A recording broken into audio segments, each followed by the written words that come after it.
Happy கேரின் வணக்கம். இன்றைக்கி நம்ம பாசிப்பயிறு ஸ்ப்ரவுட்ஸ் வச்சு 2 டிஷ் பண்ணி பார்க்கலாங்க. அதில் ஒன்று புட்டு மாதிரி, இன்னொன்று உப்புமா மாதிரி. செம்ம சூப்பர் டேஸ்ட்டாக இருக்குங்க. நம்ம எல்லாத்துக்குமே தெரியும் முளைப்பயிரில் எவ்வளோ ஆரோக்கியம் இருக்குதுன்னு.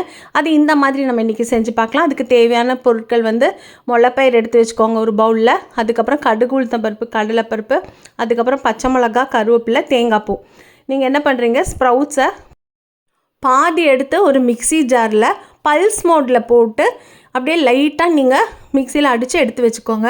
அதுக்கப்புறம் அடுப்பில் கடாய் வச்சுட்டு கடுகு, உளுத்தம் பருப்பு, கடலைப்பருப்பு, பச்சை மிளகா, பெருங்காயம், கருவேப்பிலை எல்லாம் போட்டு நல்லா தாளித்து இந்த நம்ம புட்டு மாதிரி மிக்சியில் பிளெண்ட் பண்ணி வச்சுருக்கோம் இல்லைங்களா, அதை எடுத்து நம்ம இந்த தவாவில் போட்டுட்டு உப்பு போட்டுட்டு நல்லா கொஞ்சம் சூடேற வரைக்கும் தாளித்து விட்டுட்டு அப்புறமா கொஞ்சம் தேங்காய் பூ. இதில் நம்ம பச்சை மிளகா, மிளகாய் வத்தல் கொஞ்சம் காரமாக பண்ணியிருக்கோம். இதில் கொஞ்சம் தேங்காய் பூ போட்டு அடுப்பை ஆஃப் பண்ணிட்டு தேங்காய் பூ போட்டு தனியாக எடுத்து வச்சுக்கோங்க. அதுக்கப்புறம் செம சூப்பர் டேஸ்ட்டாக இருக்குங்க. இன்னொன்று கொஞ்சம் காரம் கம்மியாக வெறும்னு தாளித்து நீங்கள் தேங்காய் பூ போட்டு அதை எடுத்து வச்சுட்டு நீங்கள் அப்படியும் சாப்பிட்லாம்.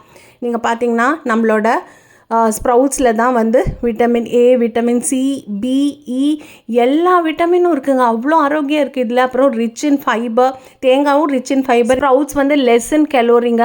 100 grams of sprouts it's only around 30 calorie and very high in nutrientsல ரொம்ப ரிச் வேல்யூ இருக்குது நம்ம ஸ்ப்ரவுட்ஸுக்கு. கட் ஃப்ரெண்ட்லி, வயிற்றுக்கு அவ்வளோ நல்லது. இந்த மாதிரியான உணவு நம்ம பசங்களுக்கு நீங்களும் கொடுங்க. லேசாக தண்ணி தெளித்து வேக வைங்க. பெரியவங்களும் விரும்பி சாப்பிடுவாங்க இந்த மாதிரி உணவை. உணவே மருந்து, மருந்தே உணவு. ஆரோக்கியமாக இதை நீங்களும் சாப்பிடுங்க. ரொம்ப நன்றி, வணக்கம்.